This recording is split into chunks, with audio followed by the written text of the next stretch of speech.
আসসালামু আলাইকুম, কেমন আছেন সবাই? তো আজকে আমরা পাইথনের ডাটা টাইপস নিয়ে আলোচনা করব। আমরা জানবো যে কি এই ডাটা টাইপস আর কেন এটি এত গুরুত্বপূর্ণ। এখন আপনাদেরকে ডাটা টাইপস নিয়ে বোঝানোর জন্য আমি ডাব্লিউ3 স্কুলের একটা ওয়েব পেজ ওপেন করে রাখছি, যেখানে ডাটা টাইপস নিয়ে একটু আলোচনা করা হয়েছে। তো আমি যেন আপনাদেরকে ভালোভাবে বোঝাতে পারি, এই কারণে আমি এই ওয়েব পেজটি ওপেন করে রাখছি। তো গত ভিডিওতে কিন্তু আমরা ভেরিয়েবলস নিয়ে আলোচনা করছিলাম, তাই না? আমরা কিন্তু জানছিলাম যে ভেরিয়েবলস হচ্ছে অনেকটা ডিব্বার মতো, যেটা হচ্ছে ভিন্ন ধরনের ডাটা নিজের মধ্যে সংরক্ষণ করতে পারে, তাই না? এর মানে কি, একটি ভেরিয়েবল কিন্তু অনেক ধরনের ডাটা সংরক্ষণ করতে পারে। এখন এই যে ভিন্ন ভিন্ন ডাটাগুলো আছে না, এগুলো কি বলা হয় ডাটা টাইপস। এই যে ডাটার যে ভিন্নতা রয়েছে ওইটা কি ডাটা টাইপস বলা হয়।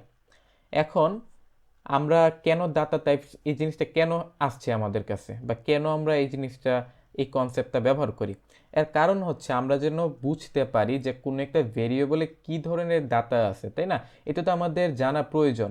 এখন ধরুন যে আপনি রান্না করতেছেন, তাই না? আপনি তো জানতে হবে যে কোন ডিব্বার মধ্যে মরিচ আছে আর কোন ডিব্বার মধ্যে হলুদ আছে। এখন আরেকটা উদাহরণ দিই, একটা ইজি উদাহরণ দিই। ধরুন যে আপনি চা বানাইতেছেন, তো চা বানানোর সময় তো আপনার জানতে হবে যে কোন ডিব্বার ভিতরে চিনি আছে আর কোন ডিব্বার ভিতরে লবণ আছে। এখন আপনি যদি ওইটাই না জানেন, তাহলে হয়তো আপনি ভুল করে চিনির বদলে লবণ দিয়ে দিলেন, তখন কি হলো, চা কি খেতে পারবেন? পারবেন না। তো এই কারণে কিন্তু আমাদের প্রোগ্রামিং, আমরা যখন প্রোগ্রাম লিখি, তখন কিন্তু আমাদের জানা প্রয়োজন যে একটা ভেরিয়েবলে কোন ধরনের ডাটা আছে, যেন আমরা ওই ডাটাটা নিয়ে এফিসিয়েন্টলি কাজ করতে পারি বা কোনো কিছু একটা করতে পারি। এই কারণে আমাদের এই ডাটা টাইপসটা প্রয়োজন। ওকে।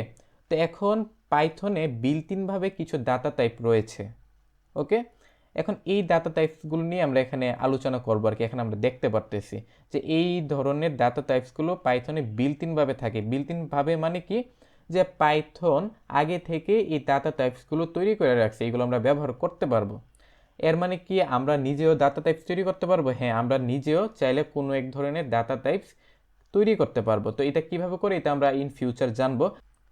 আপাতত পাইথনের যে বিল্ট ইন ডাটা টাইপসগুলো আছে ওইগুলো নিয়ে আমরা আলোচনা করব। যেমন পাইথনের টেক্সট টাইপ ডাটা টাইপ আছে, যেটা হচ্ছে স্ট্রিং। আমরা কিন্তু স্ট্রিং নিয়ে আলোচনা করছিলাম, তাই না? আমরা কিন্তু স্ট্রিং নিয়ে আলোচনা করছিলাম যে স্ট্রিং কোনগুলো।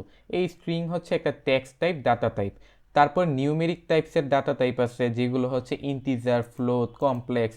এখন এই যে ডাটা টাইপগুলো নিয়ে আমরা পরবর্তী ভিডিওতে বিস্তারিত আলোচনা করব, যে ইন্টিজার কি, ফ্লোট কি, কমপ্লেক্স কি, বা লিস্ট, টাপেল, এগুলো বলতে কি বোঝায়, এগুলো আমরা আস্তে আস্তে জানবো। ওকে।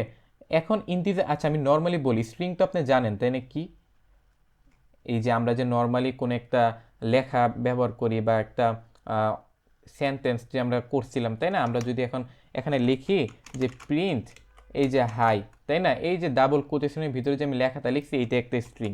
এটা তো আপনি জানেন। তারপরে মানে এটা কি, এটা হচ্ছে একটা টেক্সট টাইপ ডাটা টাইপ।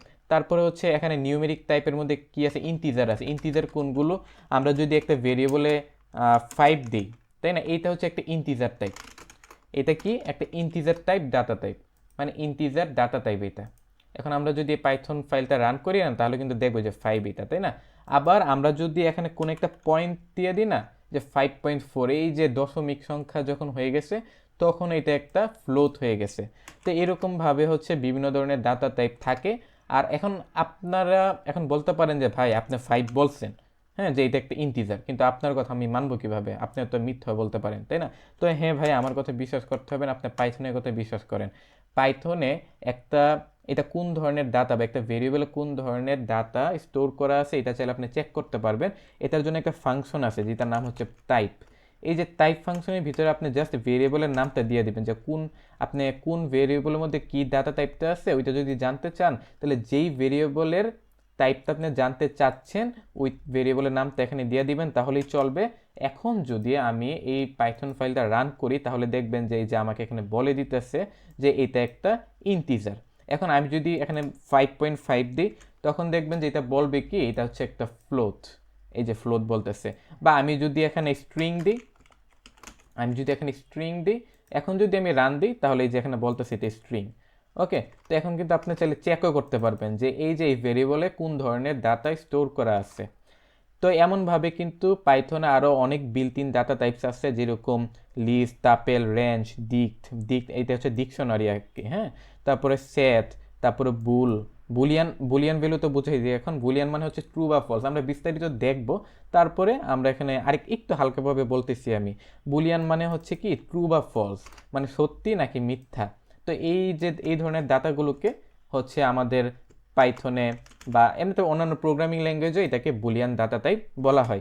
এই যে আমি যদি এখন রান করি তাহলে কিন্তু এটা বলে দিবে যে এটা কি বুলিয়ান বা বুল আর কি। ওকে, এখানে আমি ট্রুও বলতে পারি আবার ফলসও বলতে পারি।